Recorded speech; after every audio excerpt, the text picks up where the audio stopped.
Oke, kita ambil beberapa ya. Katanya Imam Syafi'i, amal yang paling berat itu ada 3,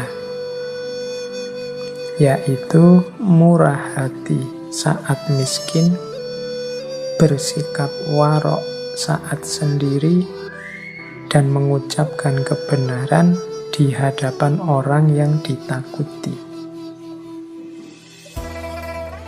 Murah hati saat miskin ini berat, karena orang miskin itu biasanya mentalnya kurang, mentalnya masih butuh, masih ingin. Nah, ini mentalnya mental menerima, bukan mental memberi. Maka kalau ada orang miskin yang bermental memberi, ini luar biasa. Orang miskin yang mentalnya murah hati, ini luar biasa. Yang kedua, bersikap warok saat sendiri. Bersikap warok itu bersikap menjaga diri, tidak sembarangan, menjaga kehormatannya. Ini biasanya ya orang warok itu di hadapan orang lain. Kalau ada orang lain, dia menjaga nama baiknya, menjaga kehormatannya. Kalau ada orang, meskipun dia sendirian, dia tidak akan melakukan sesuatu yang menjatuhkan harga dirinya, menjatuhkan kehormatannya. Ini orang yang luar biasa, karena termasuk amal yang berat.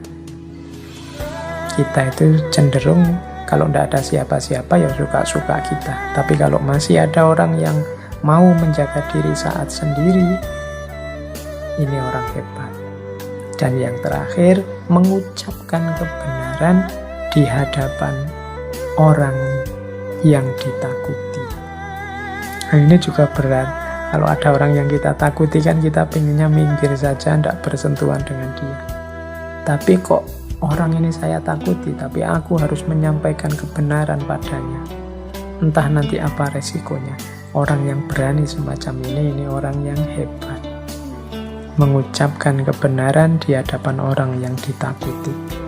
Mungkin nanti setelah ini aku akan dihukum, setelah ini aku akan disiksa, setelah ini aku akan menghadapi banyak kesulitan, kesakitan.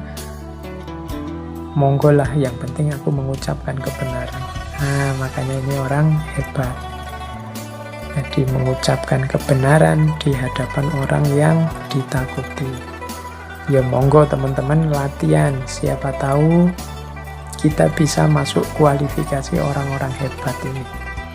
Meskipun miskin, tidak punya apa-apa, tetap murah hati. Meskipun sendirian, tetap menjaga kehormatan.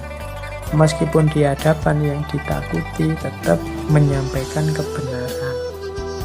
Ini ada kalimat. Kalimat ini tertulis di cincinnya Imam Syafi'i yang beliau pakai di jari kiri. Kalimatnya bunyinya ini: kafa billahi fiqotan li Muhammad bin Idris.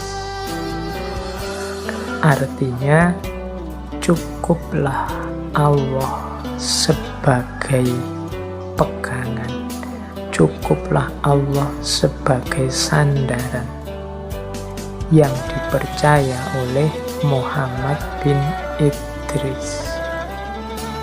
Nah, ini dibawa kemana-mana oleh Imam Syafi'i, mungkin untuk mengingatkan beliau bahwa hidup ini pada akhirnya kunci utamanya adalah keimanan kita, kepercayaan kita kepada Allah. Cukup Allah saja, semua masalah akan selesai. Cukup Allah saja, hidup ini akan beres. Cukup Allah saja, apapun kesulitan, kegalauan dalam hidup kita tidak akan ada artinya. Kafa billahi sikotan li Muhammad bin Idris. Oke, semoga ini juga bisa menginspirasi kita. Orang yang beriman kepada Allah, orang yang kepercayaannya sangat dalam akan Allah, maka dia hidupnya akan dipenuhi dengan cahayanya Allah. Dia hidup dengan penuh harapan, tapi sekaligus tidak sembrono karena dia juga punya khauf, punya rasa takut kepada Allah. Hidup yang tidak sembrono, tapi juga hidup yang tidak putus asa. Hidup yang serius berusaha, tapi juga hidup yang mau untuk tawakal. Hidup yang siap melakukan ikhtiar, tapi juga siap menerima segala ketetapan dari Tuhan. Nah, hidup seperti inilah yang ideal dalam Islam. Hidup yang menjadi kunci kebahagiaan duniawi maupun ukhrawi. Baik teman-teman, saya kira itu ya, sudah malam waktunya. Terima kasih bagi yang sudah ikut mendengarkan saya bicara 2 jam lebih sedikit. Semoga apa yang saya sampaikan malam hari ini membawa manfaat, maslahat untuk hidup kita semua. Jadi titik pijakan awal kita untuk meningkatkan kualitas diri. Silahkan teman-teman yang masih aktif, masih bersemangat untuk menambah wawasan tentang Imam Ghazali, Imam Syafi'i dengan segala gagasan-gagasan yang luar biasa. Silahkan dijelajahi, dibaca-baca lagi kitab-kitab beliau yang hari ini banyak, bahkan yang tinggal di-download langsung juga banyak. Tergantung niat kita dan kemauan kita. Baik, saya akhiri sekian, kurang lebihnya mohon maaf. Wallahul muwafiq, wallahu a'lam bishawab. Wassalamualaikum warahmatullahi wabarakatuh.